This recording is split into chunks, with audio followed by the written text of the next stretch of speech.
buenas tardes, buenos días, de acuerdo a cómo nos estén mirando a todas y a todos vía YouTube. Para nosotros hoy es un día muy importante porque tenemos a Pedro Brigger que está visitando en nuestra casa, la Casa de Santa Cruz, en el marco de un proyecto que ya tenemos unos cuantos meses, que se vincula con la confección, con el diseño, con el armado y la ejecución de un observatorio sobre política internacional, con un fuerte foco en América Latina, en Argentina y obviamente en la provincia de Santa Cruz. Este es un proyecto que hacemos en sociedad con el Consejo Federal de Inversiones, la Jefatura de Gabinete de Ministros de la provincia de Santa Cruz, a partir de la Subsecretaría de Cooperación Internacional para el Desarrollo. Y bueno, como decíamos, hoy tenemos la oportunidad que nos brinda la Casa de Santa Cruz de poder recibirlo en estas queridas instalaciones, así que bienvenido, Pedro. Creo que no hace falta un gran prólogo para poder recibir, para poder comentar quién es, un gran analista internacional, profesor en la Universidad Nacional de Buenos Aires, director de Nodal, un primer portal dedicado exclusivamente a toda la información sobre América Latina y el Caribe, y obviamente es autor de grandes textos que, bueno, quienes nos dedicamos un poquito a las relaciones internacionales, es sin duda material de consulta esencial. Así que, bueno, Pedro, bienvenido a esta casa. Gracias, Ana, por la introducción, y es un gusto estar con ustedes y poder pensar en conjunto qué es lo que está pasando en el mundo, porque al fin y al cabo lo que estamos haciendo es tratando de pensar en este momento tan convulsionado durante una pandemia, una guerra, tratar de comprender qué es lo que pasa en el mundo. Al fin y al cabo somos parte del mundo, nos afecta lo que sucede en cualquier región del planeta, sea en Estados Unidos, en Ucrania, en Rusia, en China, o en Nigeria, o en Angola, y hay que poder salir un poquito del ámbito local para comprender cómo se mueven las fichas en el escenario internacional, porque al fin y al cabo se trata de actuar.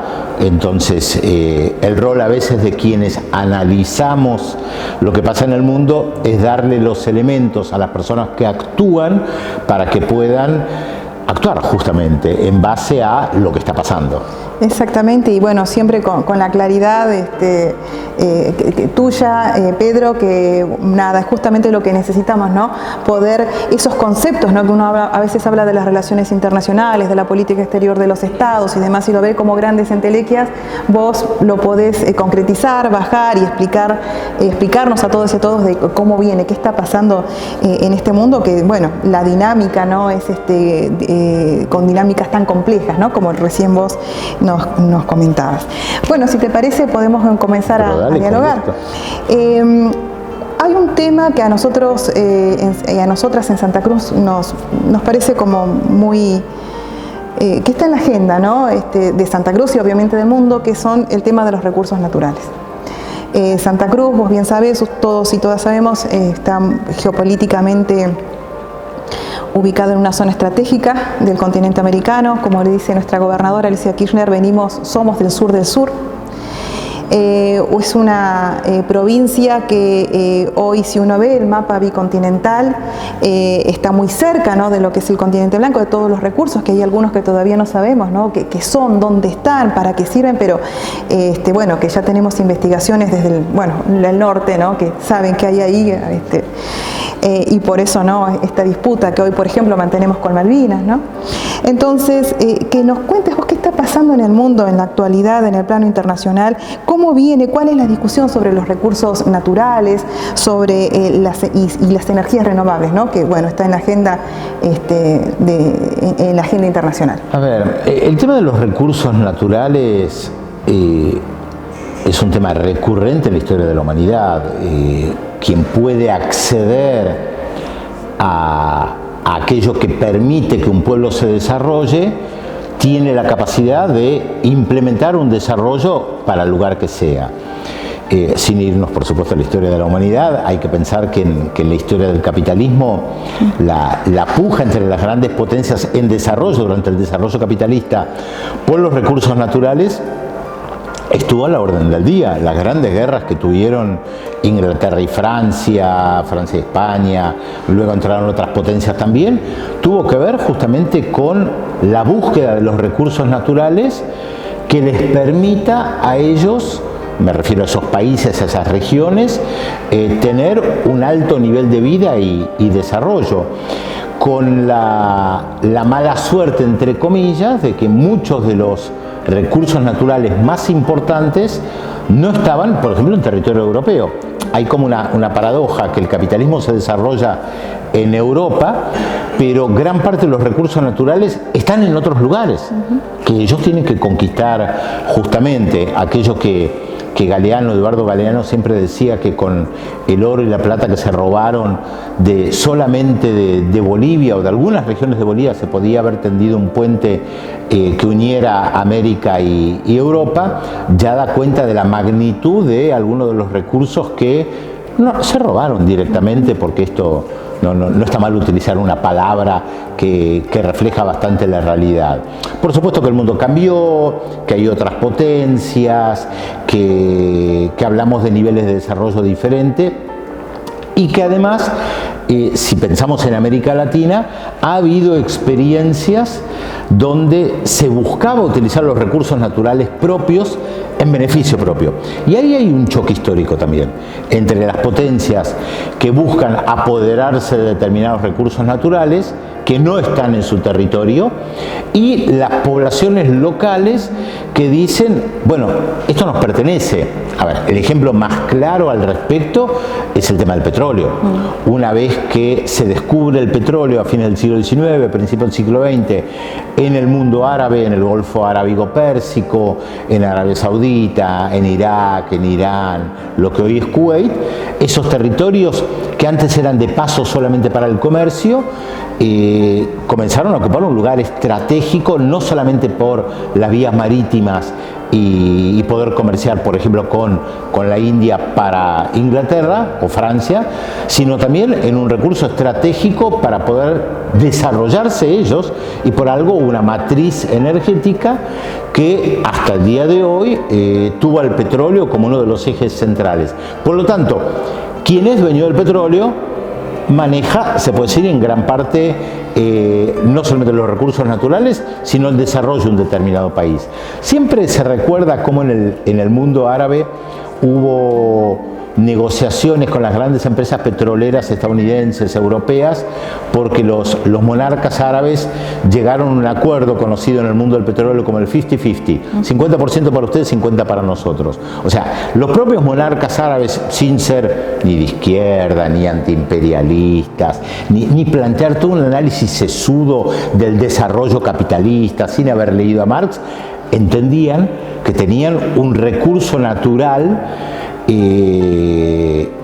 No sabían hasta qué punto se iba a agotar o no, pero un recurso natural que valía mucho y que no había ningún motivo para que se lo llevaran sin dejarle algo a ellos. Es lo que permite comprender después, lo simplifico un poco, el desarrollo de Emiratos Árabes, Qatar, Arabia Saudita, Kuwait, Irak, países que nadaban en petróleo, o, yendo a nuestra región, el desarrollo de Venezuela en un determinado momento, a país al que llamaban la Arabia Saudí de América Latina, por los grandes ingresos al petróleo.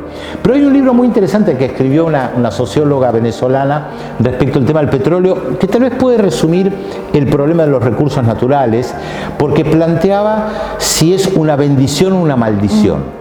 Y sí, es una bendición, porque tenés petróleo, gracias al petróleo tenés fuentes de ingresos muy grandes, y gracias a eso podés comprar de todo, desde alimentos hasta los derivados del petróleo, sillas, mesas, todo, tecnología, todo, porque tenés el oro negro, como se lo llamaba.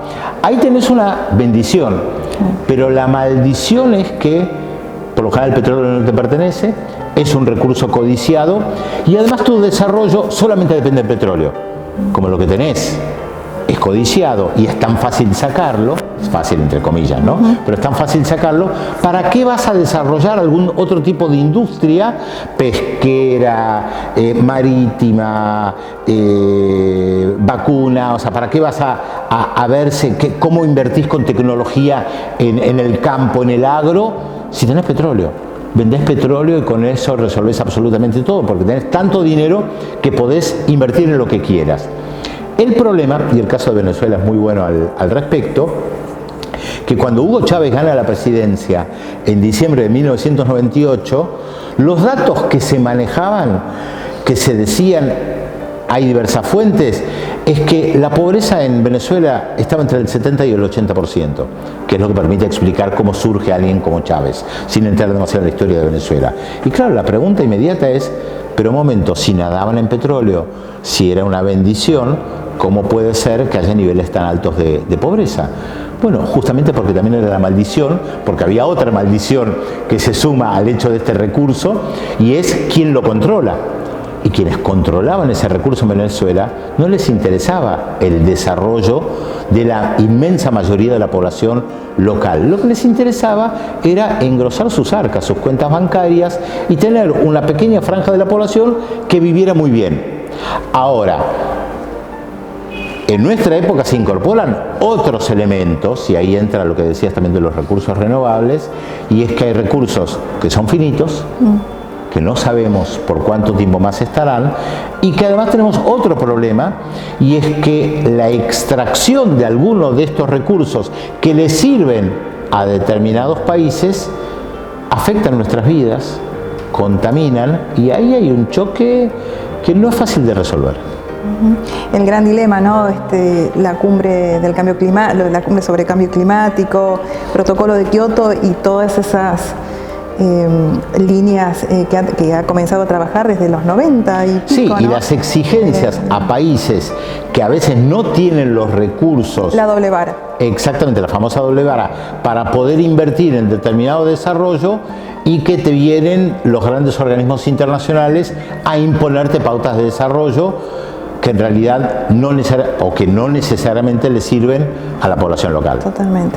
Por eso, la verdad que te escucho y un montón de preguntas, ¿no? O de reflexiones, ¿no? Qué importante cuando vos decís, bueno, países, ¿no?, que se han dedicado a explotar un solo recurso, que queda en manos de la élite, ¿no? Qué importante, ¿no?, pensar como lo ha hecho Néstor, como lo ha hecho Cristina, incluso nuestra gobernadora, ¿no?, pensar en términos de autonomía, de diversificar la matriz productiva y que esos beneficios, ¿no?, puedan llegar al conjunto de la población. Qué diferencia, ¿no?, cuando hay proyectos elitistas y proyectos populares, ¿no? Sí, la pregunta es si te dejan. Y la historia argentina y latinoamericana es que cada vez que ha habido gobiernos que buscaban cambiar una matriz productiva, en algún momento se hablaba de la famosa sustitución de importaciones para tener un desarrollo propio, bueno, las respuestas eran los golpes de Estado, que buscaban otro modelo de desarrollo que no fuera inclusivo. Claro, bueno, Perón y los planes quinquenales, ¿no? Exactamente. Exacto, bueno. Sí, lo podemos llevar a prácticamente todos los países de América Latina, incluso en esta etapa. Ahora que se habla tanto de la Cumbre de las Américas que se va a realizar en Los Ángeles, en Estados Unidos, es bueno recordar que el proyecto de Estados Unidos, que es quien impulsa la Cumbre de las Américas en 1994, la primera cumbre en Miami, era crear un área de libre comercio de las Américas, sin incluir a Cuba, con ya una decisión política, que beneficiara en primer lugar a las empresas estadounidenses. No estaba pensado en beneficiar a la población local en Perú, en alguna región, o en Santa Cruz, o en Chubut, o en el resto de América Latina. Estaba pensado en primer lugar, en beneficiar a empresas estadounidenses. Y, a ver, hay muchos ejemplos que nosotros podemos tomar de esto que se llama libre comercio, que en realidad es una gran mentira esto del libre comercio, porque hay que ver si los dos que interactúan se sientan en igualdad de condiciones, y por lo general esto no es así. Y podemos dar tantísimos ejemplos. Estados Unidos tiene acuerdos del Tratado de Libre Comercio con México que le permite por ejemplo, exportar de Estados Unidos a México muchísimos productos con beneficios arancelarios muy grandes. Y que en principio esto tiene que ser recíproco, pero que muchas veces cuando hay productos de México que gracias a los acuerdos tienen que entrar a los Estados Unidos, hay todo tipo de trabas que en principio no deberían existir. A ver, para que no quede en abstracto, hay muchos ejemplos al respecto que la gente nos va a poder entender fácilmente. Según los tratados de libre comercio, el tomate mexicano puede entrar, o jitomate como lo llaman ellos, puede entrar libremente a los Estados Unidos. Pero muchas veces los camiones mexicanos tienen problemas para ingresar a territorio estadounidense porque le ponen todo tipo de trabas que tienen que ver con el medio ambiente. Entonces, si los camiones mexicanos no cumplen con todas las regulaciones medioambientales, no los dejan entrar. Entonces no pueden ingresar con el tomate mexicano.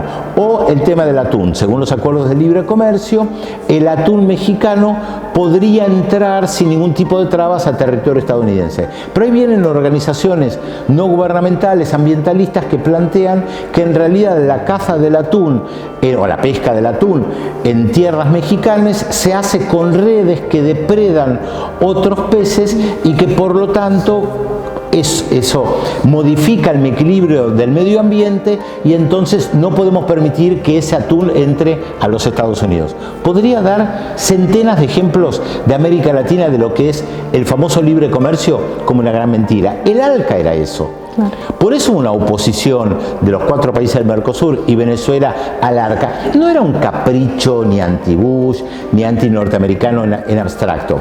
Y esto tiene mucho que ver con lo que vos planteabas del medio ambiente, porque a veces se viene con exigencias a países que tienen problemas estructurales de hambre, por ejemplo, que no se pueden cumplir. Pero también es verdad que la conciencia ambiental de la preservación de nuestros territorios ha crecido mucho, pero con una paradoja, que en realidad en gran parte de nuestros territorios crece una conciencia, llamémosle medioambiental, que algunos, tampoco todos, tampoco para idealizar, pero algunos de nuestros pueblos originarios ya tenían. Sí. Respecto de la Pachamama, respecto del agua. El buen vivir. El buen vivir. También es verdad que no podían contaminar las aguas y la tierra como se puede hoy. O sea, creo que por eso digo, no idealicemos. Es verdad, hay un culto a la tierra diferente a la que ha tenido el desarrollo del mundo occidental y el desarrollo del capitalismo, que es capaz de depredar cualquier cosa. Pero también es verdad que tampoco tenía la posibilidad de contaminar como tenemos hoy el plástico, o sea, los derivados del petróleo, no existían hace 500 años. Entonces la contaminación del agua que se podía dar era mucho menor de la que se puede dar hoy, que hay ríos de plástico en los océanos contaminando. Entonces creo que el tema es bastante más complejo, porque lo que está en permanente tensión es, a ver, yo tengo que lograr que una población subalimentada acceda a alimento. Y para que acceda a alimento tienen que poder entrar camiones que traigan ese alimento. Y esos camiones contaminan. ¿Hago una carretera o no hago una carretera en el medio del bosque? Y es un problema.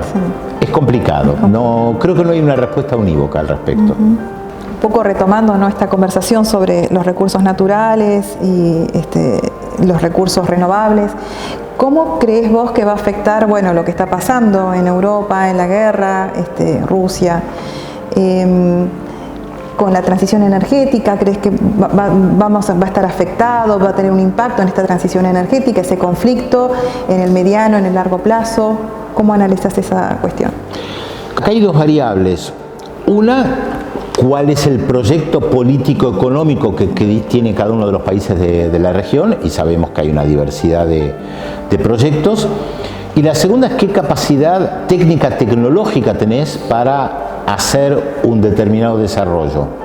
En realidad, a la segunda pregunta habría que agregarle desarrollo para qué. Claro. Que volvemos en realidad a esto que vos planteabas del buen vivir. Lo que se plantea es vivir mejor, que la inmensa mayoría de la población viva mejor, y ahí también habría que preguntarse, ¿qué es vivir mejor? Nosotros vivimos en ciudades que son gigantescas, donde permanentemente nos quejamos de lo malo que es vivir en las ciudades, pero no parece que encontrásemos una respuesta adecuada a qué es vivir dentro de las ciudades. Entonces muchas veces se plantea como modelo de desarrollo positivo o los números que cierran respecto al crecimiento del PBI de cuántos autos se fabrican o se venden. Sin embargo, después nos quejamos por la contaminación ambiental por esos propios autos, aunque son mucho mejores que los que hace 40 años, y nos quejamos que en las ciudades trasladarse de un lugar a otro te puede llevar una hora y media de ida y una hora y media de vuelta, y nos quejamos. Entonces nos preguntamos, ¿es eso el buen vivir? Entonces, ¿cómo se puede armonizar esto? La verdad, yo tengo más preguntas que respuestas, tampoco tengo todas las respuestas al respecto, porque las energías renovables, o cuando hablamos de energías que no contaminen el medio ambiente, también siempre está la pregunta de la dependencia tecnológica que yo planteaba antes. ¿Qué posibilidad tenemos de desarrollar qué? ¿Nos dejan desarrollar los satélites, por ejemplo? ¿Sirven para algo los satélites o viene un gobierno y te congela completamente este desarrollo? ¿Qué negociado hay detrás de energía eólica? ¿Se hace realmente pensando en la inmensa mayoría de la población o no? Volvemos al caso de Venezuela. Quienes controlaron el oro negro, lo manejaron y sus ingresos eran para beneficiar a la inmensa mayoría de la población o para beneficiar solamente a una élite, como vos decías, o un pequeño grupo de venezolanos y venezolanas que se enriquecieron gracias al petróleo. Entonces me parece que la pregunta está muy vinculada a ¿qué tipo de sociedad aspiramos? O esto me quedo en lo que vos planteaste, esta frasecita dicha al pasar del buen vivir. Me parece que no discutimos eso. Me parece que en la Argentina no se discute qué es el buen vivir. Sin pensar ni idealmente como lo piensan quechas o aymaras. La sociedad argentina es muy diferente en muchas cosas a lo que puede ser el altiplano o lo que puede ser vivir a 4.000 metros de altura en Bolivia o en Perú. Ahora, ¿qué es para nosotros vivir bien? ¿Qué significaría vivir bien? Y no creo que haya una respuesta unívoca al respecto. Vivir bien es como planteaba Lula en su gobierno anterior, que la gente coma 3 veces al día. ¿Esa es la aspiración o aspiramos a mucho más? ¿A qué aspiramos? ¿Cómo es nuestro vínculo con el medio ambiente? ¿Qué vínculo puede tener con el medio ambiente una persona que vive rodeado de cemento? ¿Puede tener algún tipo de vínculo? Aquello que siempre se bromea con los chicos y chicas en la escuela cuando ven la imagen de una vaca y no pueden identificar muy bien qué es una vaca porque nunca tocaron una vaca, no saben lo que es una vaca. Entonces me lo pregunto también. Sí, ¿qué modelo de desarrollo? ¿No? ¿Qué modelo de desarrollo? Exactamente. ¿Qué modelo de país? Porque mencionaste Perón, plan quinquenal, pienso la década del 50, el siglo pasado, la influencia soviética era muy fuerte, la industria pesada, era una matriz de desarrollo productivo de una determinada época que seguramente hoy sería cuestionado. El tema de las represas hoy no se lo ve de la misma manera como se lo veía 50 años atrás. No solamente por el tema del consumo de la energía, sino cómo puede afectar al medio ambiente. Bueno, son elementos para tomar en cuenta. ¿Se puede encontrar un equilibrio? Habría que preguntarle a la gente experta, ¿no? Si se puede encontrar. Creo que vos sabes más que yo sobre el tema que de lo que yo sé. No, aparte pensando en la diversidad de nuestro territorio. Yo recuerdo, voy a hacer como algo que me viene por defecto, ¿no? Conociendo el trabajo de nuestra gobernadora Alicia Kirchner y trabajando con ella muchos años en desarrollo social, recuerdo que había una matriz estandarizada de preguntas para definir qué era pobreza, niveles de pobreza, y ella decía, no se puede aplicar el mismo concepto de pobreza al sur que al norte. En el sur, si no tenemos acceso al gas, la gente se muere de frío. En el norte no era una necesidad tan imperiosa como en el sur, y en definitiva tener gas o no tener gas era un criterio para determinar si una persona era pobre, una familia era pobre o no, ¿no? Es difícil, ¿no? Volviendo a lo que decimos, es difícil determinar una sola respuesta, una sola matriz, ¿no? Que nos agrupe a todos, ¿no? Pero usaste una palabra que creo que atraviesa todo lo que estamos planteando. Hablaste del tema de pobres y pobreza.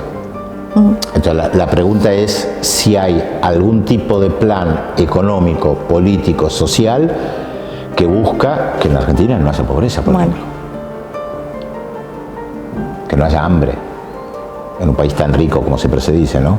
Bueno, ahí volvemos a una cuestión básica, ¿no? Como puede ser que algunas empresas monopolicen, no sé, la leche y tenga el precio que tiene en todo el país y no haya más incentivo a pequeños productores o pequeñas producciones como para resolver un tema fundamental que es la alimentación.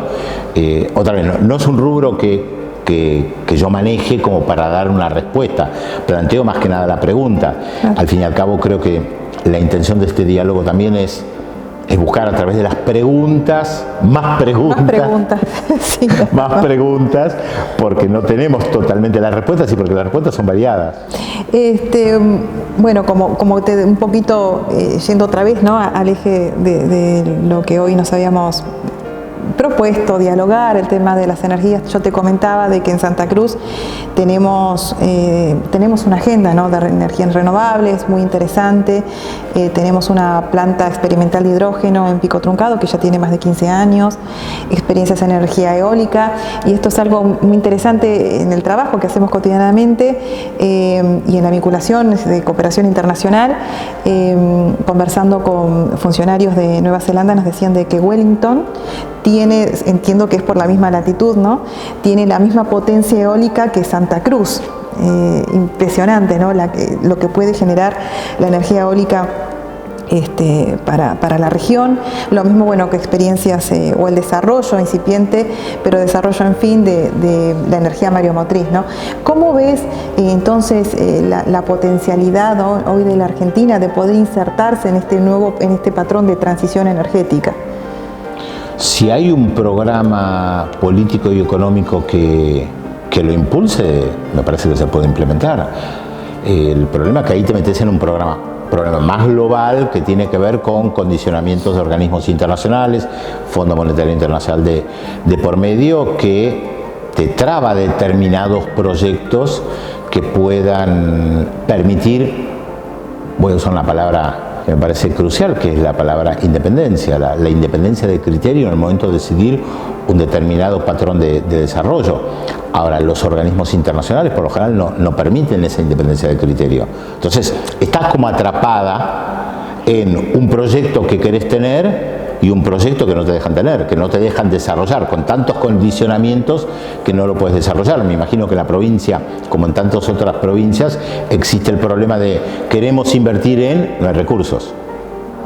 Bueno, ¿qué se hace frente a eso?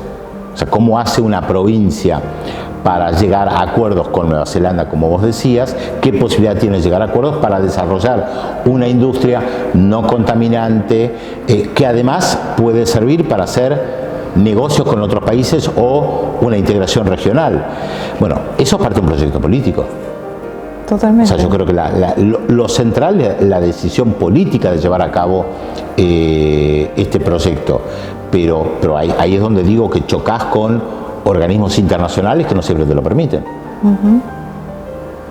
Estaba pensando hasta en las patentes, ¿no?, la transferencia tecnológica. Es uno de los grandes ejemplos de cómo multinacionales se apropian de medicamentos o no permiten el desarrollo de genéricos. La batalla que dio Brasil, la batalla que dio la India por lo general, lo vimos durante la pandemia, la dificultad de socializar el conocimiento para buscar vacunas en común frente al COVID, y no se pudo lograr. Hubo un determinado momento al principio donde científicos y científicas de varios países decían: tenemos que liberar el conocimiento para juntarlo, porque esto nos va a permitir responder más rápido, cuando todavía no había vacuna disponible. Bueno, todo eso quedó en la nada. Las grandes multinacionales, las grandes empresas compitieron y están compitiendo entre sí para ver qué es lo que pueden vender, claramente qué es lo que pueden vender, y dando una batalla en contra de la producción de genéricos. En la India lo ha sufrido muchísimo este último tiempo, Brasil lo ha sufrido, y uno lo puede ver con lo costoso que es a veces los medicamentos traídos de otros países cuando se podrían desarrollar acá. Bueno, hemos visto también los reparos que ha tenido el Sputnik, ¿no? Exactamente. Bueno, que también respondió a una visión geopolítica, más allá de cómo actuó el gobierno argentino, respondió a una visión geopolítica, a eso me refería, de que hasta el día de hoy hay países que no reconocen la vacuna, cuando además ha sido probada, porque se podía plantear hace un año atrás que la vacuna no había sido probada. Bueno, hoy ha sido probada. Si fuimos conejillos de India, bueno, el experimento resultó bueno. La inmensa mayoría de la gente que se vacunó con la Sputnik, bueno, pudo sobrepasar de alguna manera la pandemia, y se vio en otros países donde se dio la Sputnik también. La pregunta es qué se hace con esos condicionamientos de geopolítica, y yo sé que puede parecer que nos vamos un poquito del tema, pero yo creo que lo puntual responde siempre a una política global. Estamos inmersos en el mundo, una guerra nos afecta, una pandemia nos afecta, y la pandemia te puso sobre la mesa aspectos de la salud que había que responder, si había un sistema sanitario que podía responderlo o no, como en muchos países no pudo responder. Entonces no vivimos en una isla. Y la pregunta es, no solamente para la provincia de Santa Cruz, creo que la pregunta es para la Argentina y para la integración regional, como en el caso de los medicamentos que no se pudo avanzar. Me imagino que existen posibilidades en el rubro de integración energética, que es un rubro que yo no manejo, que también parte de voluntad política. Ahora, la voluntad política llevó a la creación de la UNASUR, 12 países de la UNASUR, que en cuanto hubo gobiernos con otro signo político, se la destruyó. Ahora se está volviendo a hablar de reactivar algo parecido, no queda muy claro. Hay quienes plantean que hay que revivir la UNASUR, hay otros que dicen que no, porque estaba demasiado identificado a una matriz ideológica. Bueno, sí, la integración en nuestra región responde a una matriz ideológica de desarrollo en conjunto de los países de la región y no cada uno por separado. Te iba a preguntar justamente eso, ¿no? Como veías ahora el mapa, ¿qué posibilidades tenemos, no? Tenemos con buenas perspectivas a Lula en la región, bueno, Boric con algunas cuestiones que está sufriendo en este momento en Chile. ¿Cómo ves la región? ¿Podremos tener algo parecido a la UNASUR? Porque justamente si hay algo que Juan Carlos Puig nos hablaba de autonomía, ¿no? Y de esa autonomía que se va generando a partir que se puede potenciar con la integración, ¿no? Bueno, y otros autores más argentinos. ¿Qué ves vos? O sea, en un mediano plazo, ¿podremos levantarnos como región? Tener no digo el caso del poder que tuvimos con la UNASUR, ¿no? Que gobiernos populares se unieron, tenían un proyecto no solamente de país, sino de región. Sí, sí. ¿Llegaremos en algún momento a tener alguna organización similar?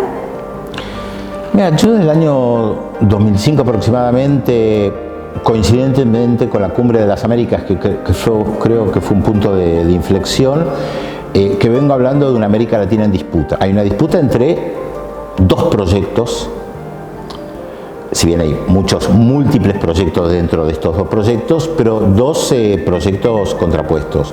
Por un lado, un proyecto tradicional de desarrollo de algunos sectores dentro de las sociedades, que es el desarrollo que hemos visto durante décadas en la mayoría de los países.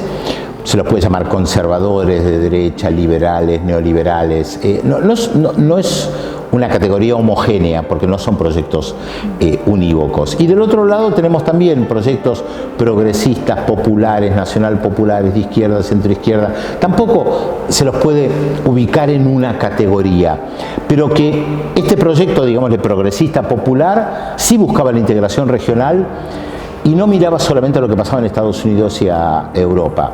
Hay una cuestión de dominación cultural muy fuerte, de enceguecimiento, en realidad se puede decir, respecto de Europa y Estados Unidos, de un patrón de desarrollo, de un modo de vida que hace que perdamos de vista la posibilidad de construir algo en conjunto. Lo que entendieron quienes estaban al frente de nuestros países a comienzos del siglo XXI era que la integración regional tenía como objetivo favorecer en primer lugar a nuestros países y que el modelo que nos ofrecía Estados Unidos era en su beneficio, que era el ALCA. Ahora, ¿qué camino tomar?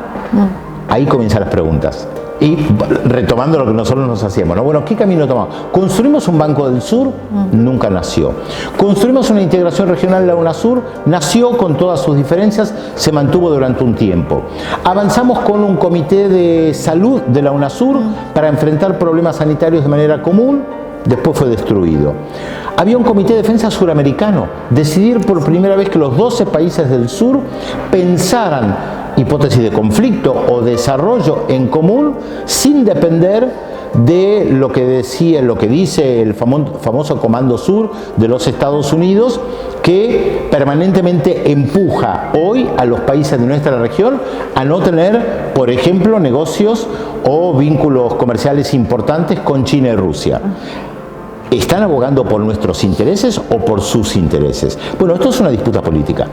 Apenas hubo un giro conservador en la región, Argentina, Brasil principalmente, sumado a Ecuador, Bolivia con un golpe de Estado, bueno, se destruyó la UNASUR, que fue la mejor respuesta a que esos sectores no les interesa la integración regional y que solo miran un vínculo con determinados sectores de los Estados Unidos y de Europa, que es un vínculo ya conocido en nuestras historias y que no ha servido para que la mayoría de la población pueda retomar esta frase que vos decías del buen vivir. Ya mirando, sabiendo las dificultades, ¿no? Estos modelos de disputa y demás, ¿cómo ves el acercamiento que está teniendo China a la región? Bueno, vos sabés que el desarrollo, nosotros actualmente en Santa Cruz tenemos las represas, ¿no? Que estuvieron paralizadas en la pandemia Macri. Y ahora, bueno, se está retomando después de las negociaciones, ¿no? que la mantuvieron también paralizada. Hay otros desarrollos sobre la minería, ¿no? que China tiene en Argentina y bueno, y en el resto de la región. ¿Cómo ves este acercamiento, esta invitación que hace China, por ejemplo, a la región a sumarse a la ruta de la Franja de la Seda? ¿Qué análisis tenés sobre eso? A ver, China tiene sus propios intereses, eso está claro, no hay altruismo en lo que están haciendo, pero el vínculo, la relación que tiene China con la región, por más que busque posicionar sus propias empresas, tiene un vínculo, por lo menos hasta hoy, diferente a lo que la tradición de América implicaba en el vínculo con la primera potencia mundial que está en nuestro hemisferio, que es Estados Unidos. Aquella famosa frase, América para los americanos, del presidente Monroe, que en realidad venía a quitar de la región a potencias europeas, es muy aplicable porque hoy te dicen lo mismo, América para los americanos, esto es, esta región tiene que tener básicamente vínculos con Estados Unidos y dejar de lado a Rusia y China, que quieren tener vínculos comerciales con la región. La obsesión de todos los funcionarios estadounidenses que recorren América Latina para que no se tenga negocios con China, para que no entre tecnología china, es similar, salvando las distancias y a las épocas, a la que tenía Estados Unidos en el siglo XIX respecto del lugar que podían tener Portugal, España o algunas otras potencias en la región, salvando todas las distancias. Digo, siempre las comparaciones son odiosas, pero ayudan a pensar. Está claro que Estados Unidos quiere priorizar sus negocios, que además vienen con condicionamientos políticos. Ahí hay una cuestión muy interesante para remarcar. China no plantea, por lo menos hasta hoy, condicionamientos políticos. Puede tener muy buen vínculo económico con un gobierno liderado por Mauricio Macri o por Cristina Fernández. Entienden que pueden hacer negocios con los dos. La postura de Estados Unidos es completamente diferente al respecto. Prioriza políticamente y además la historia de los golpes de Estado en América Latina ha tenido siempre a Estados Unidos detrás, no a China. Entonces acá hay un vínculo comercial, político, diplomático diferente. China se ha convertido en un gran competidor de los Estados Unidos y más si volvemos a aquello que planteábamos de que el libre comercio no existe, creo que lo que estamos viviendo ahora es el mejor ejemplo. La presión que ejercen Estados Unidos, los representantes políticos de los Estados Unidos, diplomáticos, comerciales, para que no se tenga desarrollo en conjunto con China y con Rusia, demuestra claramente que el libre comercio no existe. Interesantísimo. Bueno, una de las, para finalizar, ¿no? Justamente era una de estas preguntas, era, bueno, que justamente estamos viendo ahora este corrimiento, ¿no? De ejes, ¿no? Del mundo. Primero, bueno, pasó por Europa, después corriéndose cada vez más al este, y hoy entonces tenemos un nuevo. ¿Vos crees que China se va a convertir será el próximo hegemón? No sé si será el próximo hegemón. Estados Unidos trata de evitarlo. El principal obstáculo hoy a los Estados Unidos, a mantener a Estados Unidos como primera potencia mundial, es el desarrollo chino. Y la historia del capitalismo y siempre ha demostrado que incluso ante el capitalismo, que esas disputas se dirimen por las armas y se dirimen en guerras, para evitar justamente que otra potencia pueda eclipsar, una potencia emergente pueda eclipsar a una potencia dominante.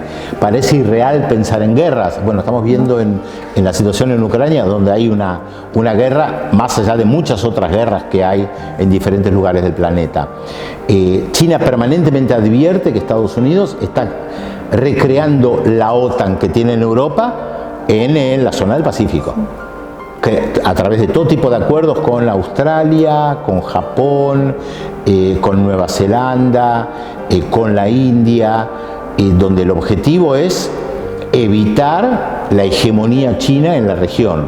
A ver, una pregunta básica que nos podríamos hacer: ¿qué hacen los buques de Estados Unidos en el mar de China? Imaginémonos los buques de China en las costas de Miami. Es impensable. Bueno, una potencia mundial tiene que demostrar su capacidad y su hegemonía siempre a través de las armas. No es casual que Estados Unidos hoy sea el principal país desde el punto de vista armamentístico y que supera a todos los otros países en conjunto. Y entonces necesita demostrar su superioridad militar. ¿Cómo lo hace? En el terreno, que es efectivamente lo que hace en el mar de China, provocando permanentemente a China y planteando el tema de Taiwán. No tenemos tiempo tal vez para desarrollarlo, pero planteando permanentemente el tema de que supuestamente intervienen en la región en defensa de los derechos democráticos de la gente de Taiwán. Bueno, el vínculo que tiene China con el resto del mundo y con la América Latina, principalmente fuera de su región, el vínculo con su región ya tiene que ver con cuestiones históricas también y conflictivas en muchos casos, como con Japón, pero el vínculo que establece es un vínculo de negocios con muchas ventajas comparativas, sin la intervención política ni amenazas de golpe de Estado. Claro. Y ahí hay una diferencia. Una gran diferencia.